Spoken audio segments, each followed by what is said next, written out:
지금 일본 지방에서는 현재 3월 말까지 접종분 공급 스케줄밖에 없다. 체제를 갖춰도 백신이 공급되지 않는다면 지역에서 대혼란이 발생할 것이다. 코로나 6차 대응이 시작된 일본에서 무서운 속도로 확진자가 늘자 아수라장이 되고 있습니다. 일본 전국자치단체의 온라인 회의에서 서둘러 백신을 공급해달라는 요청이 쏟아져 나왔습니다.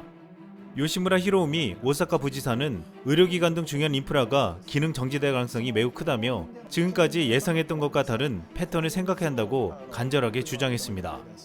현재 일본의 가장 큰 문제는 낮은 3차 백신 접종률입니다. 현재 일본의 3차 접종률은 불과 0.8%입니다. 그나마 3차 접종은 의료 종사자 등을 대상으로 이루어진 것으로 코로나19에 취약한 고령자는 3차 접종을 시작도 못했습니다. 일본은 뒤늦게 고령자와 일본인에 대한 3차 접종에 속도를 내겠다고 했지만 일본 니혼게이자이 신문은 필요한 시기에 충분한 양의 백신을 확보할 수 있을지는 쥐타기라는 상황이라고 말했습니다.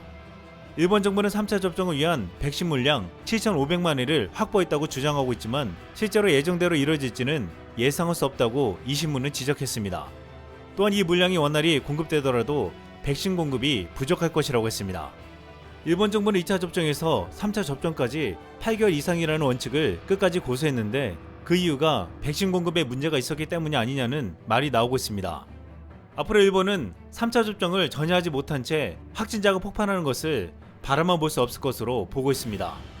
지금 전 세계에서 오미크론을 극복할 수 있는 방법은 백신 접종, 특히 3차 백신 접종이라고 말하고 있습니다.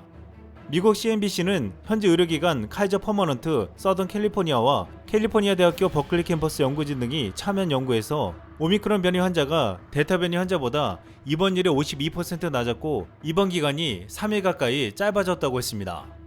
또한 중증 전환율은 74%, 사망률은 91%나 낮았다고 보고했습니다. 최근 영국에서는 코로나 확진자 증가세가 정체된 모습을 보이면서 오미크론 변이가 정점을 찍었다는 관측이 나오고 있습니다. 13일 영국의 일일 확진자 수는 10만 9,133명이 나왔는데 22만 명이 나왔던 이달 4일에 비해 절반 이상 줄어들었습니다. 특히 긍정적인 점은 작년 겨울과 비교했을 때 입원 환자가 적은 것이라고 했습니다. 영국의 부스터샷 완료율은 12세 이상 인구 대비 62.5%인 것으로 알려지며 큰 역할을 했다고 분석되고 있습니다.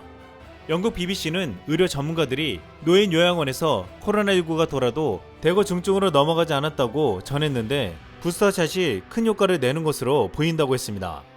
앞으로 오미크론을 넘으면 코로나의 심각한 위기는 종식될 것이라고 말하고 있는데 여기에서 위기를 넘기 위해 전문가들 하나같이 입을 모아 말하고 있는 것은 3차 백신 접종률입니다. 빌 게이츠는 코로나가 토착병의 단계에 도달하기 전까지 전세계 의료체계가 오미크론의 극도로 강력한 전파력으로 계속 도전받을 것이며 백신 미접종자가 가장 극심한 코로나19 증상을 겪게 될 것이라고 우려했습니다. 그런데 이렇게 3차 백신 접종률이 코로나 종식에 있어서 가장 중요하다는 말이 나오자 한국과 일본의 상황이 정반대가 되면서 주목되고 있습니다. 한때 일본 확진자가 200명 미만으로 나오면서 당시 8,000명을 넘나들던 한국과 비교되며 한국이 자랑하던 K방역은 실패작이고 일본처럼 해야 한다는 목소리가 나왔습니다. 일본에서도 한국을 조롱하며 한국의 상황이 심각하다며 연일 보도에 나섰습니다. 그러면서 왜 한국은 실패했는지를 분석하는 기사가 쏟아졌는데 일본 인터넷판 뉴스위크에서는 한국인들은 아스트라제네카를 맞고 무리한 일상을 시도했기 때문이라고 했습니다. 자신들의 효과가 좋은 화이자와 모더나를 맞았기 때문이라고도 했습니다. 이렇게 자만하던 일본이 결정적으로 실수한 것은 3차 백신 접종이었습니다. 분명히 일본의 감염병 전문가들은 앞으로 오미크론이 들이닥치면 일본도 위험해질 수 있다고 경고했지만 일본 당국은 확진자 수가 기적적으로 감소하고 있기에 움직이지 않았습니다. 미국은 3차 접종의 접종 간격을 최근 6개월에서 5개월로 단축했고 영국, 프랑스, 독일, 이스라엘은 3개월로 단축했습니다. 한국도 3개월로 단축해 시행하고 있습니다. 이렇게 다른 나라들이 2차 백신을 맞고 3차 백신 접종 기간을 단축하고 4차 백신 접종까지 계획할 때 일본은 접종 간격을 8개월이나 두며 여유를 부렸습니다. 결국 일본은 오미크론이 번지면서 13일 오후 7시 현재 일일 확진자 수가 18,673명을 기록하며 하루 10만 명이 되는 것은 시간 문제라고 보고 있습니다. 이렇게 된 이유를 해외 전문가들은 저조한 3차 백신 접종률이라고 지목했습니다. 반면 한국은 방역당국과 국민들이 합심해서 3차 접종에 속도를 내며 사활을 걸었습니다. 이로 인해 국내 코로나19 백신 3차 접종률이 14일 0시 기준 43.7%를 기록하고 있습니다.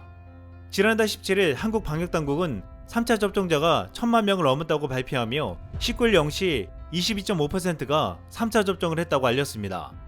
정부는 백신 미접종자의 중증화율이 3차 접종자보다 14배 가량 높다는 예방 효과를 제시하며 방역 패스의 필요성을 거듭 강조했습니다. 실제로 조사 결과 미접종 확진자의 중증화율이 2차 접종자보다 약 5배, 3차 접종자보다 14배가 높았습니다. 국내에서도 많은 잡음이 있었지만 대다수의 국민들은 정부의 방역 지침과 계획을 잘 따라주었습니다. 이런 와중에 돈보다 팬데믹에서 벗어나기 원한다 라고 말하며 백신 특허를 포기하는 개발진이 한국을 언급해서 주목받고 있습니다. 최근 미국 베일러 의대 연구팀은 자신들이 개발한 코로나 백신 코르베백스의 특허를 포기하겠다고 선언했습니다. 이 백신은 델타 변이의 예방 효과가 80% 이상으로 드러나며 오미크론에 대해서도 효능이 좋은 것으로 알려졌습니다. 이 팀을 이끄는 피터 호테즈 교수는 우리는 백신으로 돈을 벌고 싶지 않다며 자신이 진정 원하는 것은 이 끔찍한 팬데믹에서 벗어나는 것이라고 했습니다. 함께 연구하고 있는 마리아 보타치 교수는 백신 불평등이 기본적으로 바이러스의 돌연변이를 일으켜서 이런 변이들을 만들어냈다며 부자 나라 접종률이 76.8%에 비해 가난한 나라는 8.9%에 불과해 이런 백신 불평등을 해결하지 않고는 팬데믹을 끝낼 수 없다고 말했습니다. 그런데 이 두 교수는 백신 생산 능력을 갖춘 한국이 백신 한 개 저소득 국가에게 공급하자고 제안했습니다. 피터 호테즈 교수는 한국을 향해 이렇게 말했습니다. 우리는 코르베백스 생산을 늘리기 위해 한국 기관과 협력 관계를 맺고 싶습니다. 백신을 생산할 수 있는 나라는 많지 않습니다. 그래서 한국은 매우 특별합니다. 또한 마리아 보타치 교수는 우리는 연구 자산을 넘겨줄 수 있을 뿐만 아니라 제조 과정에 대한 우리의 모든 정보도 제공할 수 있다며 한국에게 도움을 요청했습니다. 이러한 요청에 국내 기업들이 검토해 나설 것으로 전망되고 있는 가운데 앞으로 K방역은 국내를 넘어 전 세계에서 코로나를 몰아내기 위해 힘을 다할 것으로 보이고 있습니다. 국내에서는 13일 코로나19 먹는 치료제가 도착해 이르면 14일부터 첫 투약이 이뤄진다고 했습니다. 그렇게 되면 세계에서 손꼽힐 정도로 빠르게 먹는 치료제를 사용하는 나라가 된다고 했습니다. 방역당국은 이제 백신에 더해 먹는 치료제까지 코로나의 싸움에서 또 하나의 무기가 될 것이라고 했습니다. 또한 정부는 올해 상반기 국산 1호 코로나 백신이 등장할 것으로 예상했는데 SK 바이오사이언스가 임상 3상 진행 중인 백신이 될 가능성이 높다고 했습니다.